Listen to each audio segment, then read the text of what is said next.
क्यों? मेरी ड्यूटी है। तेरा रूप है अद्भुत अचरज, तेरी उत्तम देही, जब कल्याण जगत में आया परम दयाल से। दाता ने मुझको परम दयाल का खिताब दिया है और जगत कल्याण के लिए काम दिया है। मैं अपनी ड्यूटी और अपने फर्ज को जितनी अनुभव या जिंदगी में मेरी समझ में आया मैं उतना बयान किया। समझ नहीं आई अपनी ही बात आती। इसलिए राधा स्वामी नाम की पहली सीढ़ी क्या है? राधा स्वामी नाम क्या है ये तो मैं आगे बताऊंगा। उसका अलग वेद से क्या है? शारीरिक और मानसिक ब्रह्मचर्य का पालन करना। इसका इलाज क्या है? सबसे पहले कि बच्चों के कैरेक्टर का ख्याल रखो, लड़के और लड़कियों की जिंदगियों को संभालो। ये पहली बात। अगली बात, ऐसा नाम अपार कोई भेद न जाने, जो जाने सो पार बहुल जग में जन्मई। अब वो नाम जो है राधा स्वामी नाम, इसका भेद कहते हैं कोई।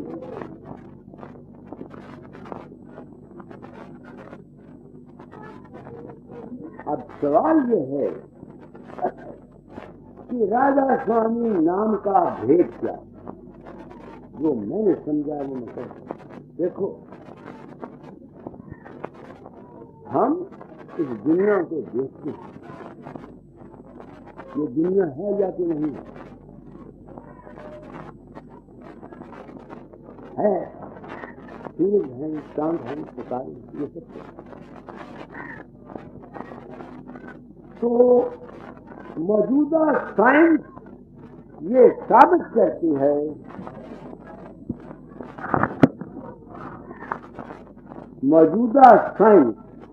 ये साबित करती है कि ये जमीन किसी वक्त सूरज का टुकड़ा था।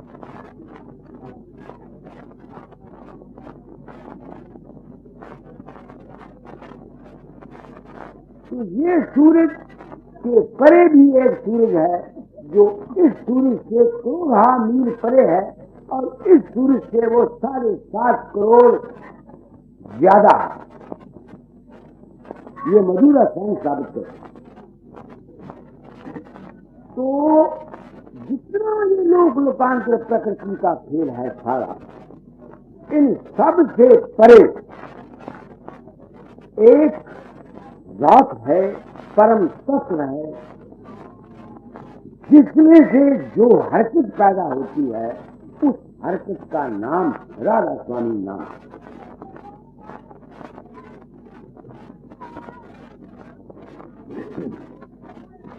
तो जब तक कोई आदमी अपने आप को इस प्रकृति के परे ले जाकर वो जो कर रहा है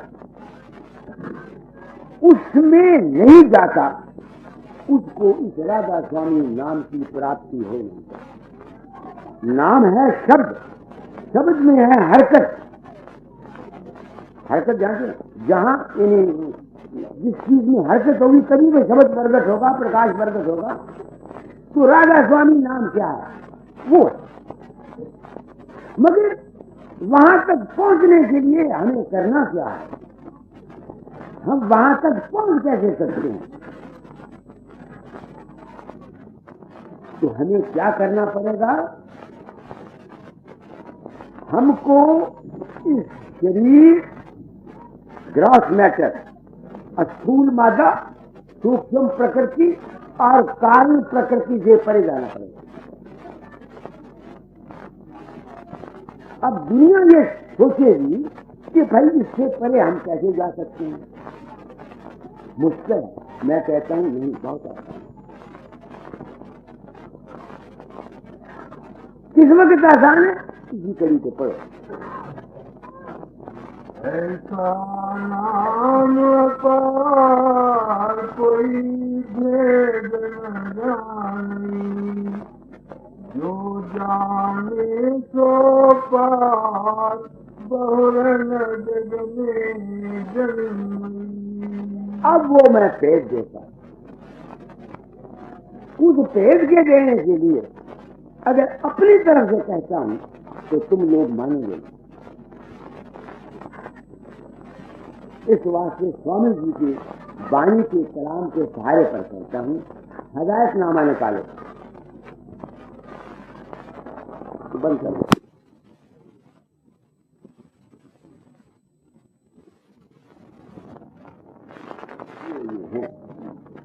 क्या इन्होंने दर जन और जमीन को मौत के हवाले किया हुआ है?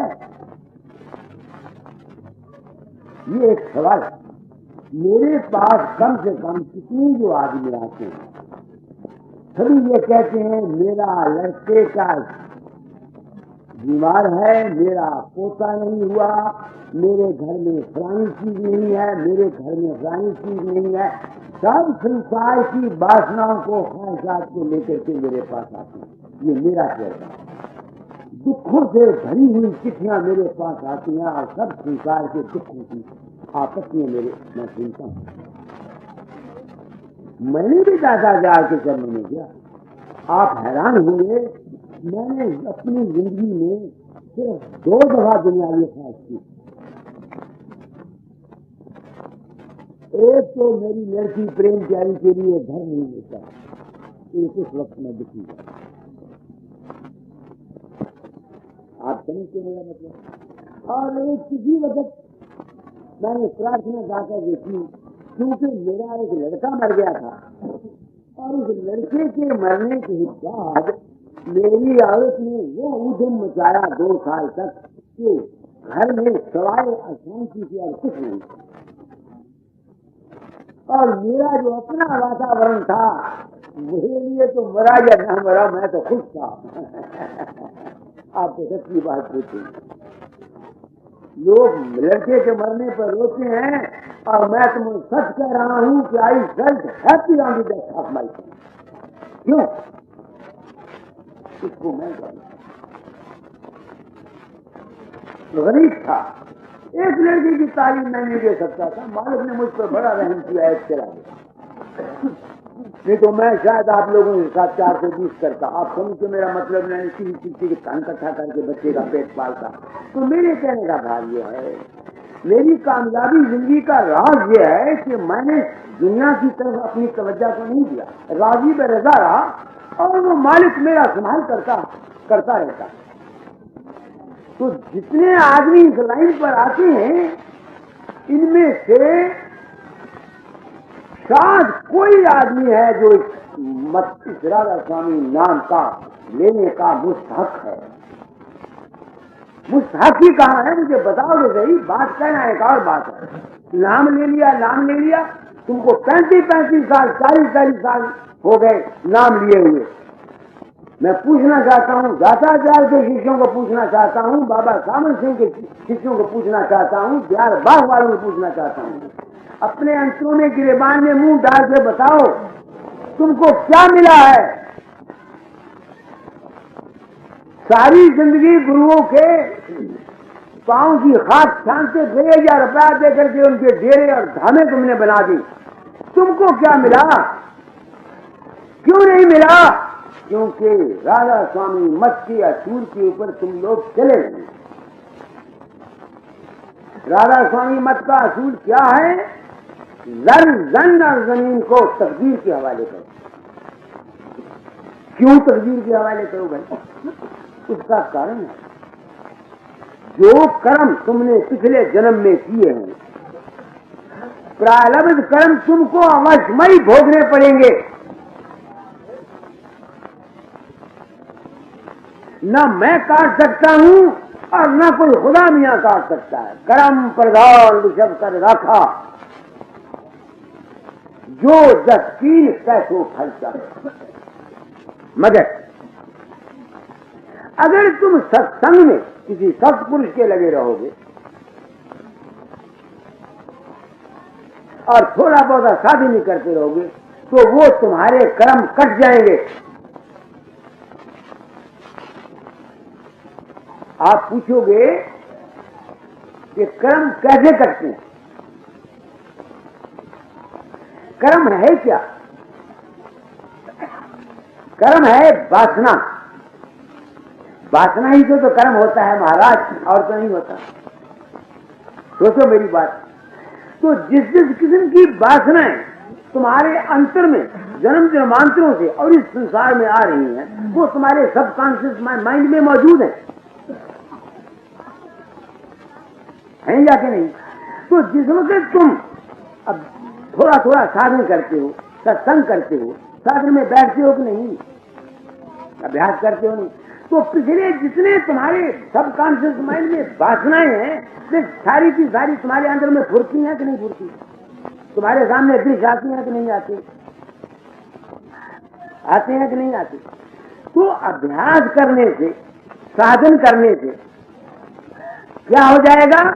वो जो तुम्हारे पिछले सबकॉन्शियस माइंड के बीज रूप में खड़े हुए हैं, वो तुम्हारे अपने अंतर में प्रकट होते रहेंगे और उनके तुम नजारे देखते रहोगे, बुरे भी और अच्छे भी। उससे वो सबकॉन्शियस माइंड के जो तुम्हारे कर्म हैं, वो साधन अवस्था में और स्वप्न अवस्था में खत्म हो जाएंगे। बात आपकी समझ में आए ना? इसलिए अगर ये असूल न भी किसी के हों, अगर सत्संग कराने वाला उनको व्यसन मिल जाए और थोड़ा थोड़ा वो साधन कर रहे हैं, तो उनके पिछले जन्मों के कर्म भी कट जाएंगे। मैं अपना मुंह काला करके आपको अपनी जिंदगी की एक मिसाल बताता हूँ। मैं बसरे बगदाद चला गया।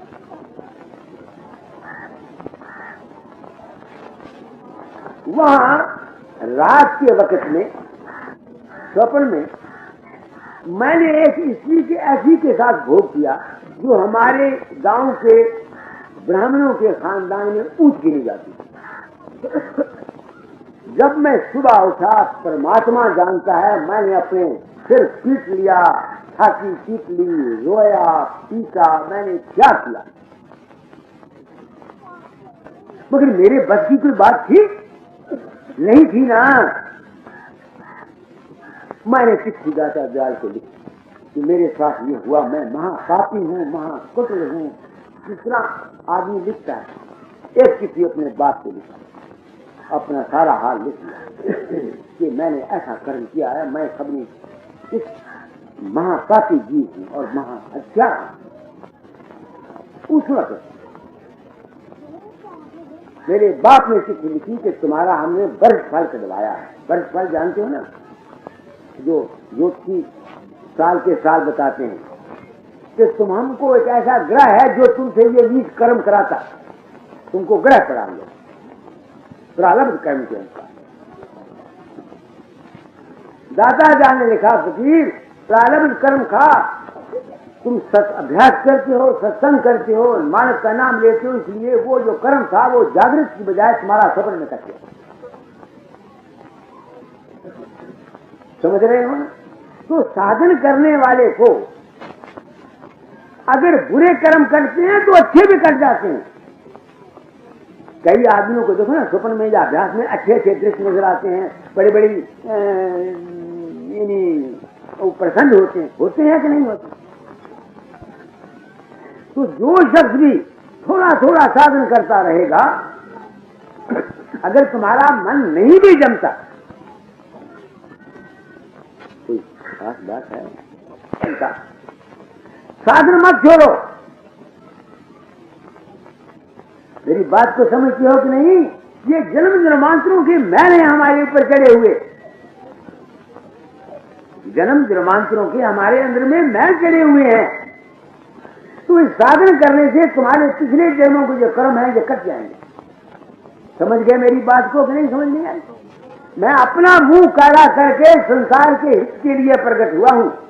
मुझे आप लोगों से मान लेने की जरूरत नहीं है। जहन्नम में पड़े हुए मान कैसा मान? दूसरी मिसाल बताता हूं, सुनिए। मेरी स्त्री को जब नाम मिला, दाता दयाल ने लाहौर में दिया, तो जिस वक्त वो अभ्यास करती उसको अंदर में डर लगा करता, ग्रामीण शक्लें उसकी सामने आया करती। 5 साल में जो उसने किया तो वो डर जाया करे। मैंने दादा को देखा तो दादा ने कहा तो बोलो अभ्यास अभी अभी अभ्यास करो, इसके प्रारंभ कर्म ऐसे हैं, तुम समझते मेरा मतलब नहीं। क्योंकि जिस दिन दादा ने नाम दिया था उसको, मैं नहीं था, तो मैंने अपने पिता से बोला कि मेरी स्त्री को वहां से नाम दिलवा के लाहौर से फिर आना। तो मेरे पिताजी ने मुझे कहा कि दादा ने पहले तो इनकार किया, मगर क्योंकि वो मेरे पर प्रेम करते थे, मैं उनका ऐसा नहीं पूछ सकता, उन्होंने कोई इनिशिएट कर दिया मेरी और स्त्री को।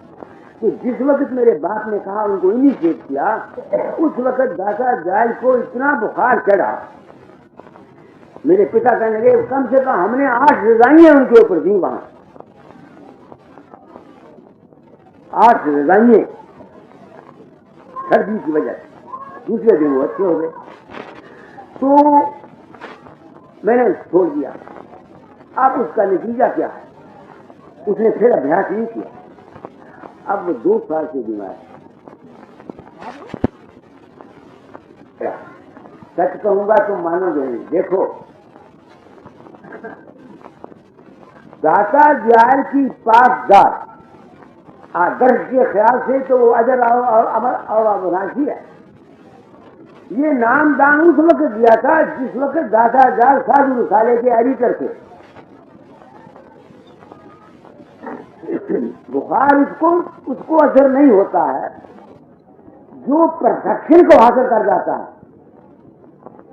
जो साध गति में है, हंस गति में है या संत गति में है। जब भी वो किसी को नाम दान देगा उसका बोझ उसको लेना पड़ेगा, क्योंकि वो खुद पूर्ण होकर के उसका अहम भाव जो है ना वो बिल्कुल खत्म नहीं हुआ। वो ये समझता है साधु कि मैंने इसको नाम दिया, तुम समझते हो ना। उसका ये ख्याल करना कि मैं गुरु बन के इसको नाम देता हूं, वो उसका मम तत्व है। मैंने तुम्हारे सिकंदराबाद वाले के पाप लिए, किस अवस्था में लिए? जब मैं साध गति, संत गति, परम संत गति को से भी आगे निकल गया। अब मुझ पर कोई गर्व नहीं होता।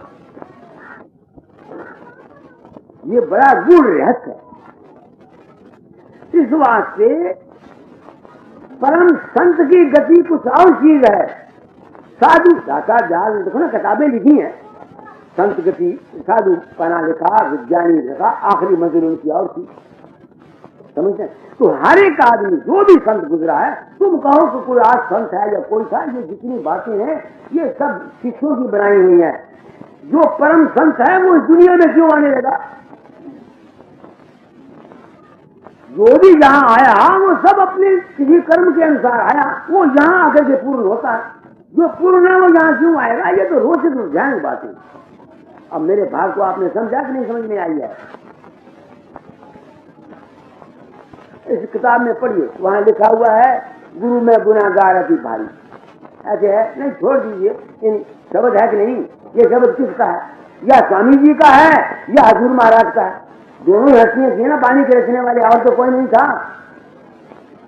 तो अगर हजूर महाराज के दिल में जिन्होंने बाणी रखी है अपने डिफेक्ट का इल्म ना होता तो वो ये बाणी कैसे रख सकते थे, गुरु में गुनाहगार अति भारी?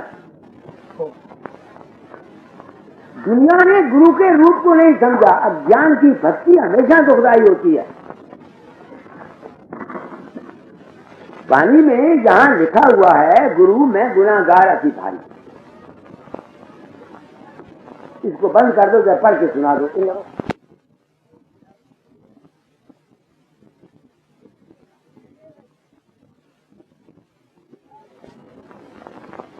जीवधारी कोई भी ऐसा नहीं, संत हो, पीर हो, मैं हूं, कोई हो, जो ये कह सकता हो कि मुझ में नुक्स नहीं। जीव का नाम ही त्रुटिपूर्ण। बात मैं बिल्कुल सच्ची कह रहा हूं। दुनिया मेरी बात को समझ के हाँ ये सुनाइए, निकला कि नहीं?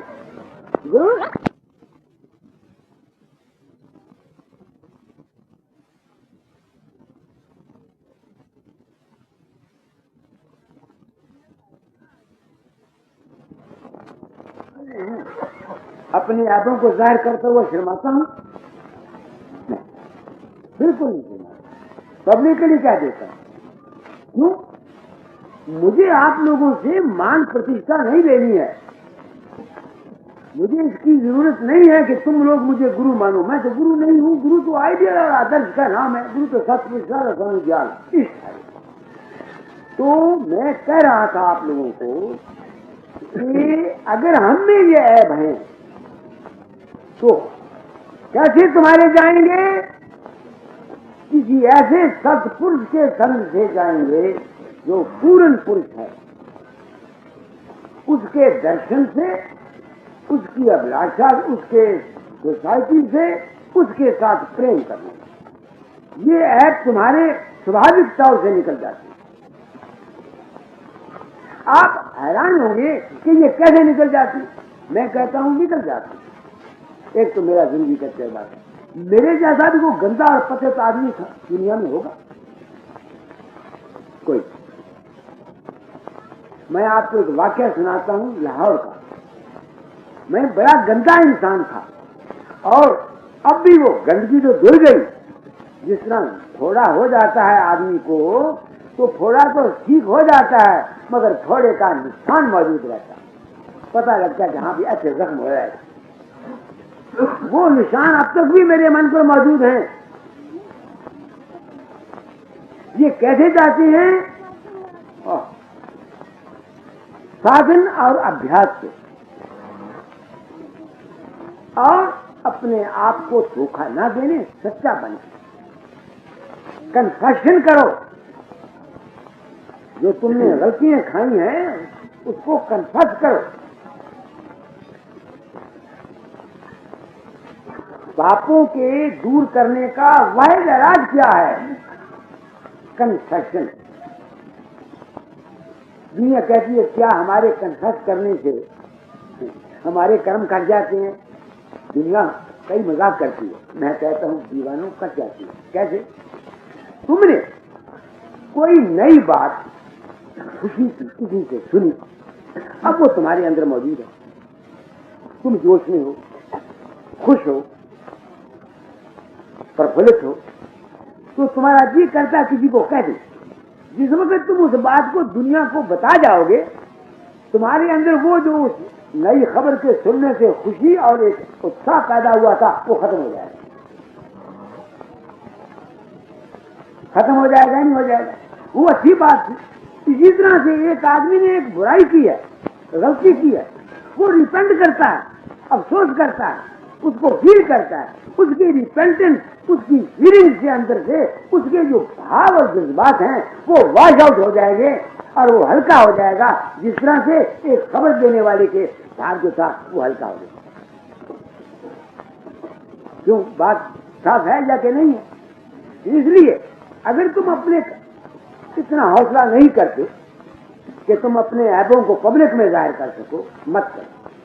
कम से कम जब अकेले बैठते हो तो अपने आप को दाता यार परम तत्वाधार मालिक या अपने अपने इष्ट के सामने ले जाते हो, उस वक्त तो अपनी गलतियों को कन्फेस करो। जहां तुमने ये आदत अपनी बनाई, तुम्हारी क्लैरिटी ऑफ माइंड में कोई फर्क नहीं रहेगा, तुम पार हो जाओगे। जो लॉजिकल है या नहीं? कोई अनलॉजिकल तो नहीं है। तुम दुनिया को नहीं बता सकते, मत बताओ, कोई बात नहीं।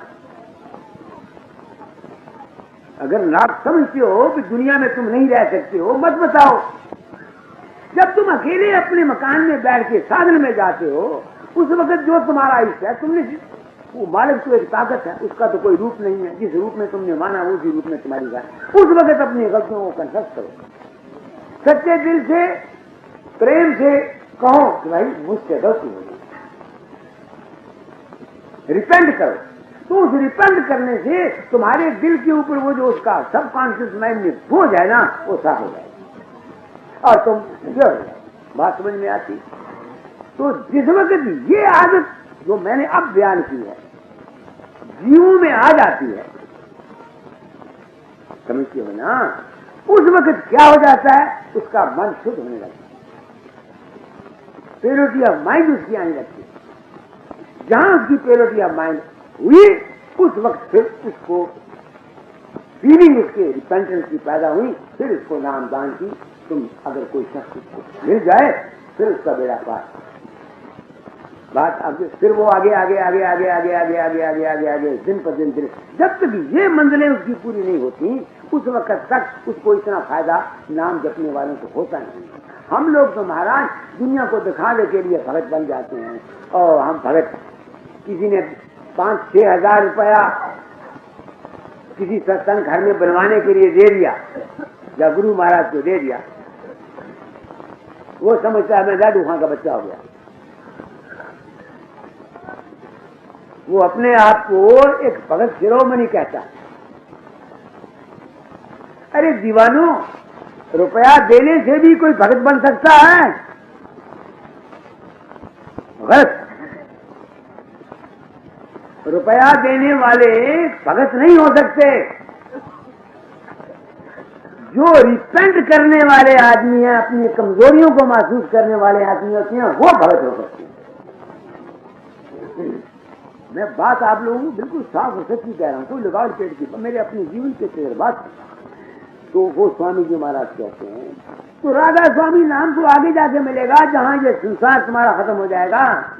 तो पहले उसकी स्टेज की वो कहते हैं कि जब ये हालत आ जाए तो किसी सत्पुरुष के संगत में बैठ, तो उसके पास बैठने से क्या होगा? तुमको तो ख्वाहिश है प्योर होने की, उसमें प्योरिटी है, उसमें वो पवित्रता है, उसकी लहरें रेडिएशन उसके जिस्म से, उसके भाव जो है वो निकलती है। माँ का हित बच्चे को पालता। माँ क्या चाहती? मेरा बच्चा लायक हो जाए, बड़ा हो जाए, अकल सीख जाए, यही उसकी ख्वाहिश रहती है ना।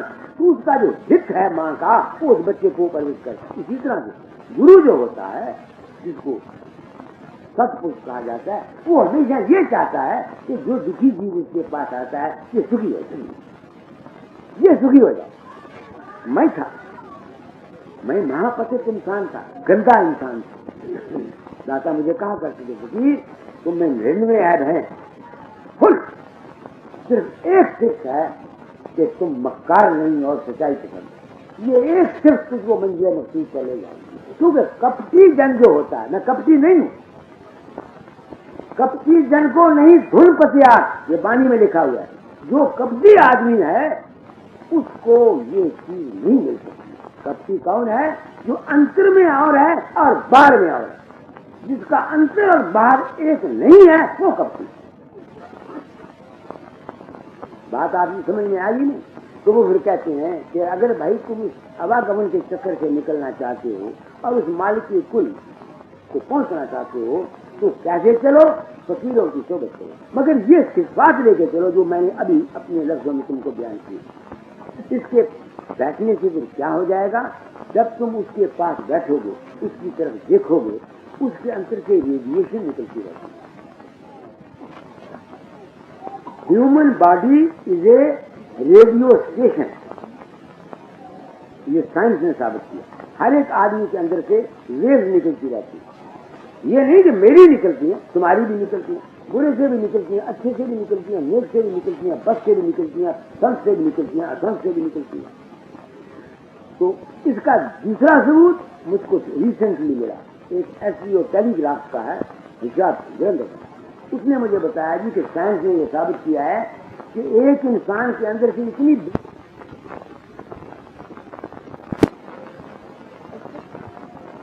खारे निकलती है। ये बिजली ग्रास मैटर की है, वो सूक्ष्म होती है। इसलिए सत्पुरुषों का सत्संग मैं कभी तो वह करता हूँ, मेरे लेख आपने पढ़े हैं, कई दफा मैं कहा करता हूँ महात्माओं को, क्या महात्माओं, अगर तुमने ये सत्संग कराने का काम और नामदान का सिलसिला या गुरुवाई इस ख्याल से की है कि तुम्हारा डेरा कायम रहे, तुमको कोई जाती गरज हो या और तुम्हारा अपना अमली जीवन ठीक नहीं है, तो तुम्हारी रेडिएशन से कोई भी तर नहीं सकता, सब डूब जाएंगे, एक भी नहीं करेगा। समझते हो अनंत ज्ञान? आप लोग सत्संग कराते हैं, मैं सत्संग कराने वालों को कह रहा हूं कि अगर तुम लोग खुद प्रैक्टिकल नहीं हो, तुम्हारी जिंदगियों से हजार जीवों का नुकसान हो जाएगा। मेरे नाम दाता दयाल ने खत लिखा था बसरे में, वहां लिखते हैं फकीर आहिस्ता खराम बल्कि मखराम के पाए तुरा जान हजार। ऐ फकीर आहिस्ता चल बल्कि ना चल, क्योंकि तेरे पांव के नीचे हजार हाथ जाने। तो हम लोग महात्मा बनकर दुनिया को उपदेश करते हैं, अगर हमारी जिंदगी बताते खुद प्रैक्टिकल नहीं है, अमल नहीं है, हम खुद निर्मल बुद्धि चित्त हमारा नहीं है, तो तुम लोग जो हम पर अपने अज्ञान, तुम्हें मेरा क्या देखा? तुमको क्या पता है मैं बदमाश हूं कि चोर हूं कि डाकू हूं कि ठग हूं? क्या पता तुमको? तुमको मेरी जाहिरी शक्ल सूरत दाढ़ी को देखोगे, मैंने बढ़ाई हुई है, सिर पर टोपी रखी हुई है, या 5-10 केले काट के मैंने इकट्ठे किए हुए, वो मेरे नाम का प्रोपेगेंडा करके फिरते हैं कि मैं संत हूं। आपको क्या पता है कि मैं कैसा हूं? तो अगर आप मेरी संगत करोगे तो जैसा मैं हूं मेरे असरात आप में जाएंगे, जाएंगे ये नहीं जाएंगे। तो अगर मैंने ये गुरुवाई को, इस काम को किसी जाति गरज, किसी जाति मान, किसी जाति इज्जत, किसी जाति भाव के लिए किया है, तो मैं तो तुम्हारी जिंदगी के साथ खेल रहा हूं। I am the worst criminal ever born on this earth. मैं तो आपकी जिंदगी के साथ खेल रहा हूं, क्योंकि रेडिएशन का असूल काम करता है। करता है कि नहीं करता? एक औरत है, वो आप बदचरण है, समझते हो कि नहीं? उसका करैक्टर ठीक नहीं।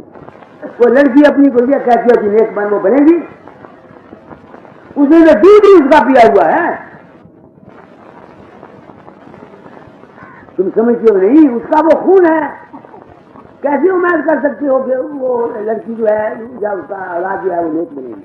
इस वास्ते सबसे जरूरी चीज ये है कि इंसान अपनी जिंदगी,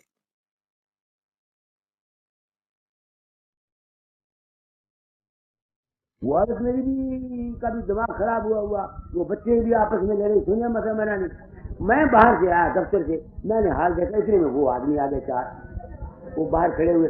मैंने कहा बाबा इस वक्त भाग जाओ, जहां वो भी चले जाओ, चले जाओ, यहां मत है। दूसरे दिन वो आए, उन्होंने मुझको पूछा कि बाबा जी हम इतनी दूर से आए, एक रात हमने काटनी पड़ी यहाँ शहर में, आपने। मैंने कहा बेवकूफो, तुम अगर उस वक्त मेरे मकान में आते तुमको क्या मिलता? मेरे घर का तो वातावरण ये था, तुम मेरे पास सत्संग के लिए आते, तुम मेरे पास से ले क्या जाते? रेडिएशन तो मेरी तो नहीं जानी थी, मेरे घर वालों की तो रेडिएशन जानी थी। मेरी बात को सोचो मैं क्या कहता हूं। इसी असूल के मुताबिक शुरू में ये कायदा है, जहां तुमने अभ्यास करना हो, जहां तुम बैठते हो, वो कमरा अलग होना चाहिए, वो जगह अलग होनी चाहिए। जिस जगह तुम बैठ, ये बिगिनर्स के लिए, वहां विषय विकार नहीं होना चाहिए, वहां शांति रहनी चाहिए, ताकि जिस वक्त तुम वहां जाओ वहां का वातावरण जो है वो तुमको उत्साह कर दे। ये मैंने तुमको तरीके की बातें बता रहा हूं, मैं लेक्चरर नहीं, मुझे वो भाषण देने का तरीका नहीं आता, मैं तो जट आदमी हूं। तुमको समझाने के लिए तरह तरह के लफ्ज इस्तेमाल करके समझाना चाहता हूं कि तुम्हारी खोपड़ी में जो बात बैठ जाए, तो जिस वक्त ये बात बैठ जाती है, ये समझ में आ जाती है, तो ऐसे फकीर की सोबत में जाकर के उसके दर्शन करने से, उसके साथ प्रेम करने से तुम्हारी जिंदगी पलट जाएगी। अगर मेरे जैसा एक गंदा और पतित इंसान, अपने पतित पने के नमूने जो तुमको मैंने बता दिए, ये ठीक है कि मैंने शील से कोई बुरा काम अपनी जिंदगी में नहीं किया, कोई सवाए बचपन के 1-2 सवाए, मगर मानसिक नुक्स तो मुझ में थे। अगर वो नुक्स ना होते तो मैं राधा सोई मत में आता क्यों? अगर मैं गंदा ना होता, मैं पाक होता, तो मुझे दाता दयाल की शरण लेने की क्या जरूरत थी? हम तो तभी दादा दास फरमाया करते थे, एक तो हजूर महाराज बड़े अपने कुछ दरबार में गए तो वहां सत्संगियों की आप उनके सामने आए, तो उन्होंने वो कह दिया कि महाराज ये करते हैं, ये करते हैं। तो हजूर महाराज ने फरमाया, भाई धोबी के घाट पर मैले कपड़े ही आते हैं, सुच्चे नहीं आते। धोबी के घाट पर हम अगर गंदे थे तो हम सदगुरु की शरण में गए, अगर हम पाक परहेजगार होते हमें सदगुरु की क्या जरूरत थी। तो जब ये हालत आ जाती है सत्संग में, फिर आगे क्या होता है उसी को पढ़ो, नसर को।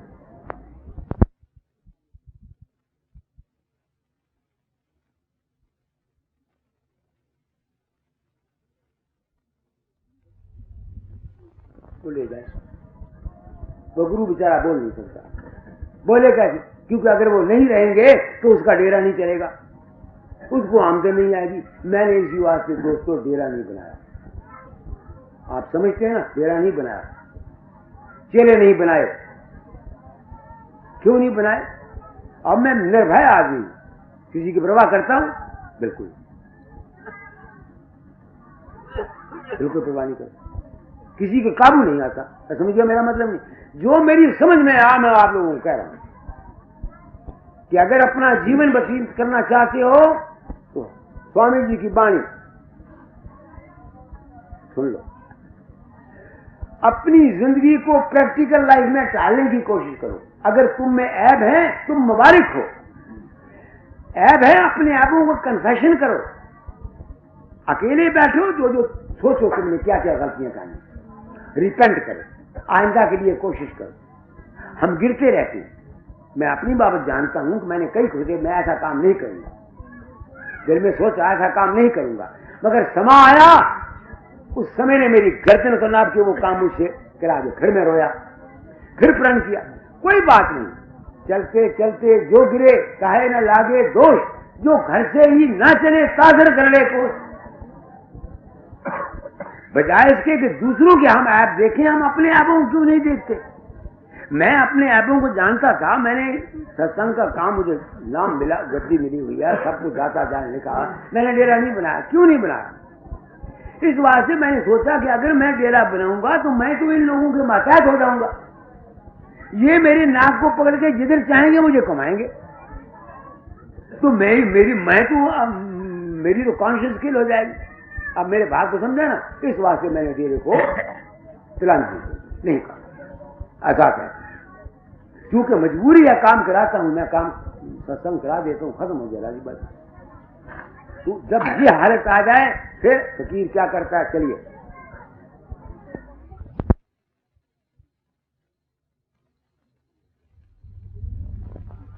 नाम पापियों के लिए, जब वो नाम दे देंगे फिर क्या होगा आगे।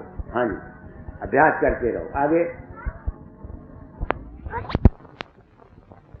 फायदा उठावे हाँ। तो फरियाद मुर्शद के आगे करो और फिर उसी शक्ल में मेहनत रखो। उनकी तवज्जो और तुम्हारी मेहनत से रोज बरोज तरक्की होगी। और जल्दी और इस्तराबी करना नहीं, क्योंकि ताजील कार्य शैतान बुअत आहिस्ता आहिस्ता हासिल होना मुफीद पड़ेगा। और जल्दी जो कुछ होगा वो कायम नहीं रहेगा, क्योंकि वो शैतान की तरफ से होगा। जो मुर्शद रहमान की मदद से होगा वो हमेशा कायम रहेगा। अच्छा, अब इसमें एक सवाल पैदा होता है, शैतान और रहमान का क्या सवाल? मतलब वाणी है, मेरी समझ में नहीं आया। हमारे मन के अंदर जो जज्बात पैदा होते हैं, जो हमारे जज्बाती होते हैं, जज्बाती जाते जज्बे में हम आते हैं, ये शैतानियत। और जज्बाती ना होना ये रहमानियत, रहीम। बात को समझ में आ गई कि नहीं आ गई? कोई काम भी जब हम जज्बे में करते हैं, क्योंकि जज्बे में इंसान सोचता समझता कुछ नहीं है उसकी बुद्धि जो है, सेंस जो है ना, वो रेगुलर वर्क नहीं करती है, वो जज्बे में आकर एक काम कर जाता है। वो काम से मतलब यहां को लड़ाई, तुमको गुस्सा आया, सोचा ना समझा ना, उठा के किसी को गाली निकाल दी, किसी को मार दिया, उसका नतीजा खराब निकला ही निकला। मैंने शैतानी और रहमानी को क्या समझा है, कोई काम भी तुमने जज्बे में आके नहीं करना, फिर से हर बात के करने से पहले सोच लो, हर एक बात को, उसके कॉन्सिक्वेंसेस को देखो।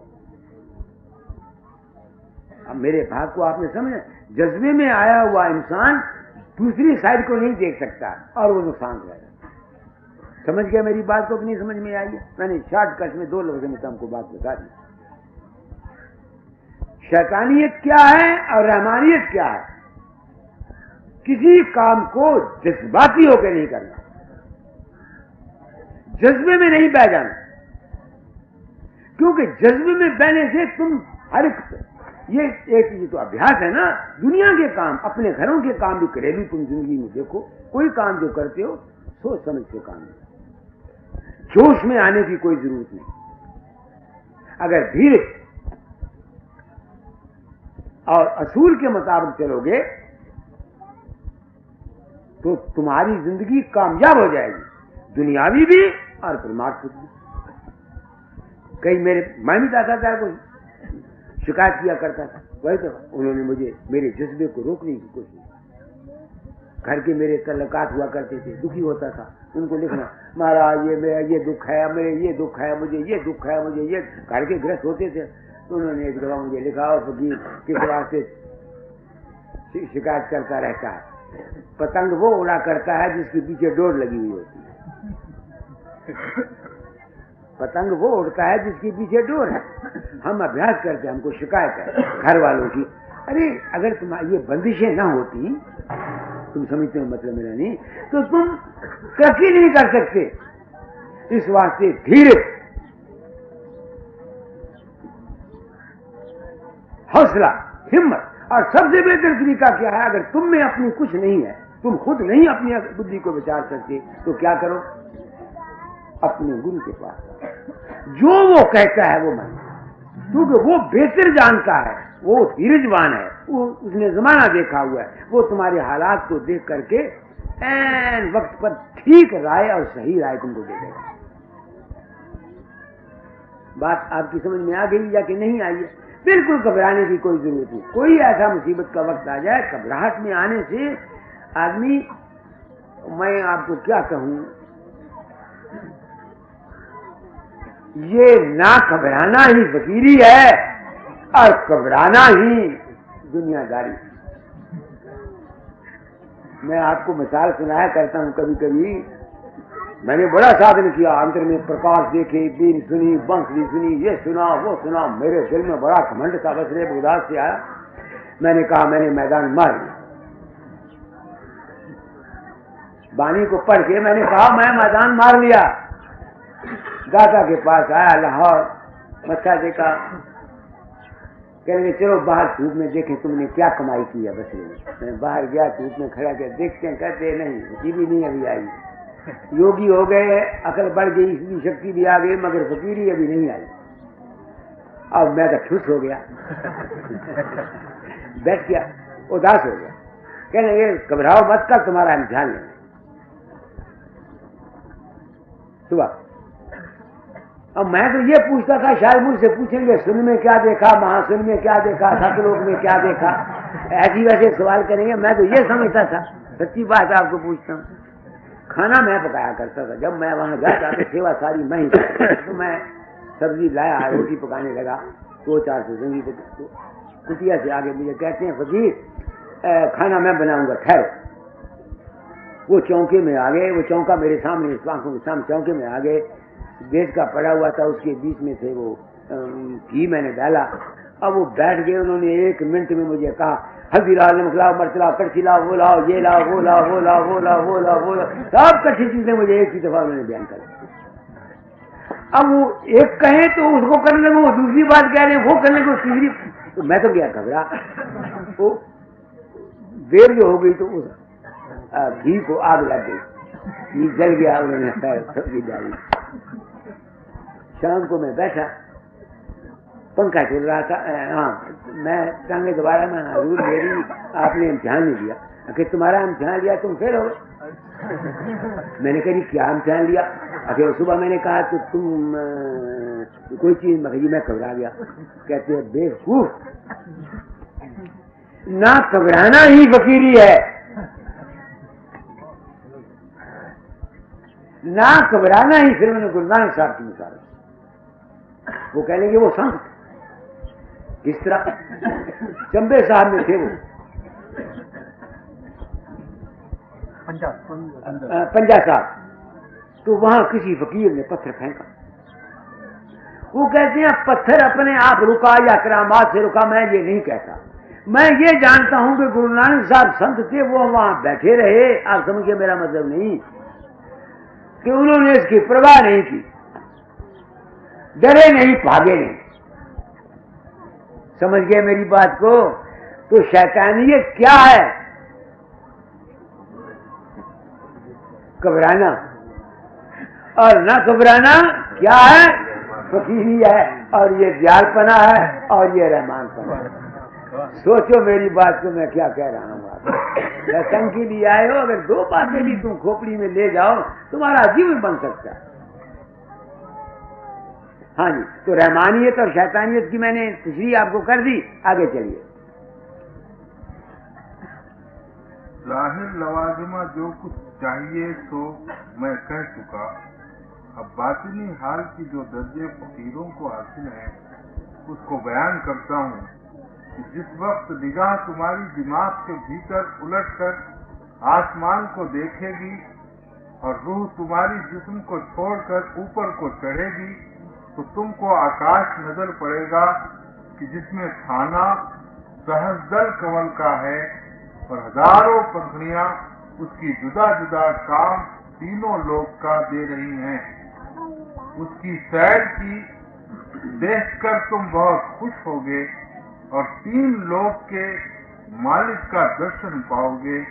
और बहुत से मजहब इस मुकाम को पाकर और इसी को मालिक कुल गर्दान कर धोखा खा गए। बस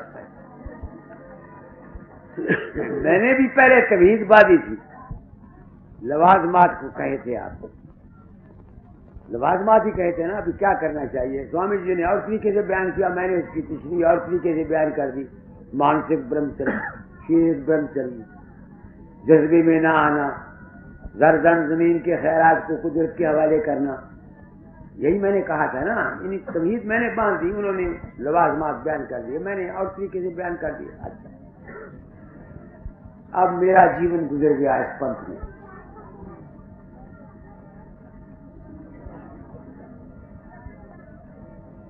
दूसरे आदमी इस बानी को सुनकर, कोई तो अंधविश्वासी जिनको इसका तजर्बा नहीं है मगर वो मानते हैं क्योंकि संतों ने कहा है, इतनी। और कई ऐसे हैं जो यकीन रखते हैं मगर उनकी समझ में नहीं आया कि आया हमने सेंसर कवर को देखा है या कि हमने सेंसर कवर को नहीं देखा। यही बात है ना, और तो कुछ नहीं। देखो ये दुनिया प्रकृति की है। हमारे शरीर में 3 चीजें, एक हमारा ये जिस्म, एक हमारा मन और एक हमारी आत्मा। इस जिस्म की स्थूल प्रकृति की पैदाइश ग्रॉस मैटर से होती है। ये जो कुर्रा है हमारा भूलोक, ये जितने सितारे हैं, बृहस्पति, मंगल, सियारे, सूरज, चंद्रमा, ये सारे के सारे स्थूल प्रकृति से बने हुए हैं, ग्रॉस मैटर से बने हुए हैं। सूरज बजाते खुद एक किस्म का ग्रॉस मैटर है, यानी मादा। हम उसको देखते हैं, जो चीज हम आंख से देख सकते हैं, जो चीज हम हाथ से छू सकते हैं, जिस चीज वो चीज जो है वो स्थूल प्रकृति है। तो जितने सूर्य सितारे, चांद सितारे हैं, ये सारे के सारे इस भूमंडल के अंदर सारे के सारे एक ऐसे सूरज से बने हैं, एक ऐसी रोशनी से पैदा हुए हैं जिस रोशनी के कुर्रे का नाम है सहस्त्र कमल। साइंस मौजूदा ये साबित करती है कि इस जमीन के ऊपर ये जमीन सूरज का टुकड़ा थी, सूरज की दूसरी शक्ल है, और उसमें सूरज की दूसरी शक्ल के जो सूरज से बने हुए सितारे बृहस्पति मंगल चांद सूरज सितारे हैं, इन्हीं की किरणें यहाँ आती हैं और इन्हीं की किरणों और सैयारों की वजह से हमारे जिस्म बनते हैं। हमारे इस स्थूल जिस्म के अंदर बृहस्पति मंगल सूरज चंद्रमा और ये जितने सितारे हैं सब हमारे जिस्म के अंदर हैं। इस वास्ते संत कहते हैं कि इस तुम्हारी काया के अंदर तमाम ब्रह्मांड छपा हुआ है। तो हमारे ये देवता जितने हैं, मंगल बृहस्पति सूरज चांद तारा, ये हमारे इस स्थूल शरीर के अंदर हैं, स्थूल शरीर के अंदर। तो हमारे अंदर में भी ज्योति स्वरूप है और इस ब्रह्मांड के परे भी एक ज्योति स्वरूप है। जो हम हैं वो उसमें, उसी का एक नमूना हमारे अंदर में। हमारे अंदर का जो ज्योति स्वरूप है, ये मुकाम है ज्योति स्वरूप का। इस मुकाम से धारे निकल करके हमारे इस जिस्म को बनाती है। आप इसका सबूत मैं तुमको देता हूं। हमारे सहस्त्र कमल में कि जो हमारे ख्याल की, मन की जो ताकत है, ये ख्याल खुद मादा है। जब इसमें परिवर्तन आता है उसका असर हमारे जिस्म पर पड़ता है। मसलन तुम रात को सोए हुए, तुमको गुस्सा आया, तुमने किसी को मुक्का मारा, क्या हो गया? तुम्हारा हाथ, तुम सोए हुए हो, तुम्हारा हाथ हिल जाता है। हिलता है कि नहीं हिलता? रात को तुमने कोई भयानक दृश्य देखा, क्या हुआ? तुम बड़बड़ाने लग गए, डर के मारे रोते हो, दूसरा आदमी तुमको जगाता है। तो ये सबूत है कि हमारे मन के अंतर में जो संकल्प पैदा होता है वो हमारे इस शरीर को हरकत देता है, बल्कि इसको बनाता भी है। एक आदमी अच्छा पढ़ा है, उसे कोई बुरी खबर सुना दो, डर की खबर सुना दो, उसको 10 लग जाएंगे, उसको 10 लग जाएंगे, 10। समझते हो ना? सडन चेंज, यकलख्त के ख्यालात की तब्दीली इंसान के जिस्म के एजाओं को चेंज कर देती है, बदल देती है। मेरी जिंदगी के तजर्बे हुए हैं। कई आदमी जो यकलख्त अपने अपवित्रता मन को यकलख्त पवित्रताई में तब्दील करते हैं, वो भी बीमार हो जाते हैं। जो पवित्रता से यकलख्त बुराई की तरफ जाते हैं, वो भी बीमार हो जाते हैं। उनका शरीर चेंज हो जाता। 2 औरतें, 2-3-4 आदमियों को मैंने नाम इन्हीं संस्कार दिया, टेरोटी ऑफ माइंड का, वो बीमार है। एक डॉक्टर शादी राम है, बहुत उच्च सज्जन है और होम्योपैथी के बड़े काबिल आदमी, वो मेरा ही इलाज करते हैं। तो मेरे पास आए, उनके साथ बातचीत हुई, तो उनके ख्यालात के चेंज होने से उनके माइंड में एब्रप्ट चेंजेस आई, यकलख्त। 5 दिन के बाद उनको लकवा हो गया, मुंह ऐसा चला गया, हाथ पांव।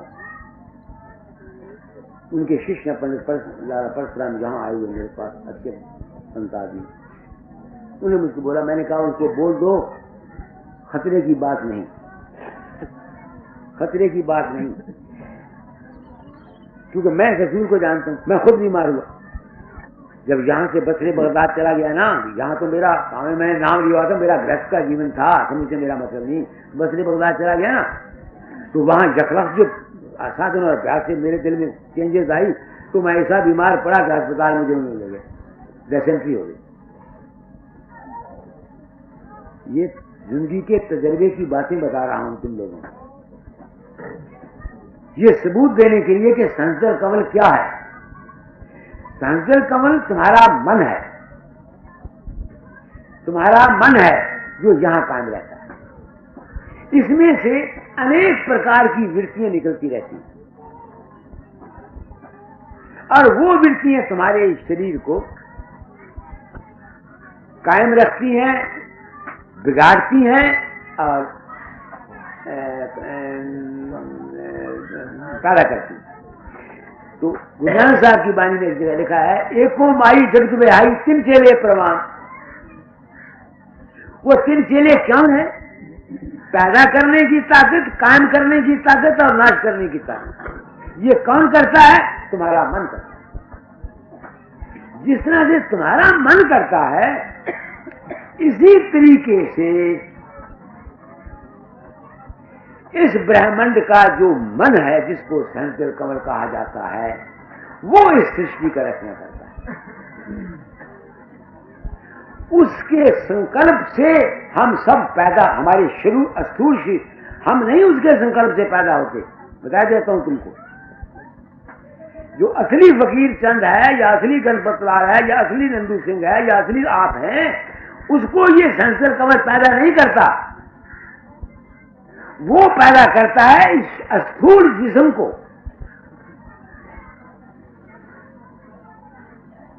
मेरे भाव को आपने समझ लिया कि नहीं है? वो पैदा करता है तुम्हारे स्थूल जिस्म को, क्योंकि हम जिस्म नहीं है। हमारा जिस्म बीमार पड़ा है, डॉक्टर ने क्लोरोफॉर्म दिया हुआ है, क्या दवाई दी हुई है, वो कांट छांट कर रहा है, हमें पता नहीं। तो साबित हुआ ना कि हम और हैं और जिस्म और है। हम और हैं और हमारा जिस्म और है। तो वो जो सहस्त्र कमल है, जिस वक्त इंसान इस मुकाम पर बैठता है, अगर तो उसको सत्संग मिला हुआ है, तो गुरु बाहर के सत्संग से अपने वचन द्वारा इंसान को इन तमाम स्टेजेस की से तजर्बा करा देता। उसे ज्यादा मेहनत करने की खुद जरूरत महसूस नहीं होती। तो इस सहस्त्र कमल की जो मंजर है, जो पंखड़ियां इसमें से निकलती हैं, वो ऊपर भी है और हमारे अंदर भी। तो जिस तरह से ऊपर में है, उसके असरात इस पृथ्वी पर पड़ते हैं, और हमारे जो कुछ हम सोचते हैं, हमारे असरात इस ऊपर के लोगों पर जाते हैं। एक मैं कहीं अंदर पढ़ा होगा, अखबार में आर्टिकल निकला था, साइंस साबित करती है कि ऊपर के कुर्रों का असर यहां आता है और यहां का असर ऊपर के कुर्रों पर जाता है। समझ गए? अब जो शख्स भी इस सहस्त्र कमल में साधन करने वाला है, इस मन के मुकाम पर, उसमें क्या क्या शक्ति आ जाती है वो बताता हूं। उसके यहां कंसंट्रेट करने से उसकी विल पावर स्ट्रांग हो जाती है। जो कुछ वो ख्वाहिश करता है, उस ख्वाहिश की धारें इस ब्रह्मांड से निकलकर, उसके नेत्रों के या आंखों के या इस जगह से निकलकर इस बाहर ब्रह्मांड में जाती है, और बाहर के ब्रह्मांड में जाने की वजह से बाहर की प्रकृति में हरकत होती है। वक्त क्या हुआ है? 10 बजे में 10 बज के बाद कितने में शुरू किया था? 8:30। तो यहां का ख्याल हमारा जो है, ये इस ब्रह्मांड में जाता है। तो वो जो हमारी रेज है, ये इस प्रकृति को, दूसरे के दिमागों को, स्थूल प्रकृति को हरकत में ला करके हमारी ख्वाहिश को पूरा कर देती है। मेरे भाव को आपने समझ लिया? वो हमारी ख्वाहिश को पूरा कर देती है। तो इस सहस्त्र कमल में जो आदमी साधन करता है, अगर उसके ख्यालात शुद्ध नहीं है और वो संतों के मार्ग के अनुकूल या ऋषियों के मार्ग के अनुकूल नहीं चलता है, तो वो खाए अभ्यासी है, खाए वो कोई है, वो अपने लिए और अपने परिवार के लिए और अपने मुल्क के लिए घातक होगा। समझ गए? नहीं समझ में आती? इस वास्ते संतों ने इस सहंजल कमल में जो शुरू में है, उनके लिए खास खास असूल बनाए हैं। उनमें से एक असूल है दूसरों के ऐब देखना। उसके ऊपर मैं आज शाम को सत्संग कराऊंगा। समझ गए मेरा मतलब? नहीं, क्योंकि इस वक्त तो सिर्फ परमार्थिक दृष्टि वाली शाम को और गैदरिंग भी आ जाएगी। वो जो शाम का आप बढ़ावो सिद्धि है और छुई जा सकती है। सूरज, चांद, सितारे, इनका जो मंबा है, जहां से ये सब रचना होती है, उस कुर्रे का नाम सहस्त्र कमल है। हमारे शास्त्र मुमकिन है इसको विराट पुरुष कहते हैं। विराट पुरुष। इस्लाम में इसको खुदा कहते हूं, क्योंकि ये पैदा करता है। दुनिया की रचना इससे होती है। इस सारा संसार कहां से पैदा होता है? ये जमीन तो सूरज से पैदा होती है ना। ये तो मौजूदा साइंस जानती है। मौजूदा साइंस ये साबित करती है कि इस सूरज से परे एक और सूरज है जो उन्होंने खुर्दबीन से देखा है, जो इस सूरज से 7.5 करोड़ गुना बड़ा है। 7.5 करोड़ गुना बड़ा है। मैं नहीं कह सकता कि उनका यो भाव है, मगर मेरा अनुभव कहता है कि ऐसा एक कुर्रा है, उसका रिफ्लेक्शन जो है वो हमारे अंदर है। ये मुकाम है उसका। ये तो इस तमाम की रचना वहां से होती है। हमारी इस दुनिया की रचना हमारे इस मुकाम से होती है, इस हमारे मन से होती है। जहां मन है तो वो भी मन का रूप है, वो दुनिया का करता है, और ये हमारे ख्यालात और हमारे शरीर का करता है, जैसे मैंने सुबह बताया। अब इस संसिल कमल में जो हम लोग रहते हैं, क्योंकि साइंस ने सिद्ध कर दिया है कि ऊपर के कुर्रों के असरात इस जमीन पर आते हैं और यहाँ के कुर्रों के असरात ऊपर के लोगों में जाते हैं। हमारे जो ख्यालात हैं, हमारे जो विचार हैं, ये ऊपर जाते हैं और ऊपर से उनका रिएक्शन होता है। तो ऋषियों ने, संतों ने हमको इस कुर्रा अर्ज में, इस भूमंडल में, इस शारीरिक दुनिया में रहने के लिए एक गुर बताया और हमें खास खास हदायतें की। वो हदायत में से आज एक हदायत मैं लेता हूं जो स्वामी जी महाराज कहते हैं, पढ़िए। मत देख पराये अवगुण।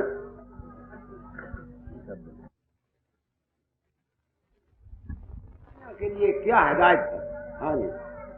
मत देख पराये अवगुण, क्यों पाप बढ़ावे दिन दिन, पर जीव सतावे खिन खिन, छोड़ अपने अवगुण गिन गिन। मत मत कर बिन बिन, नहीं खावे चोट तू छिन छिन। देखा कर सबके तू गुण, मुख मिले बहुत तोई पुन पुन। मैं कहूँ तोई अब गुण गुण, तू मान बचन मेरा सुन सुन। गति गाई मैं ये हंसन, यूं वर्ण सुनाऊं संसन। अब कान धरो इन वचन नहीं रूप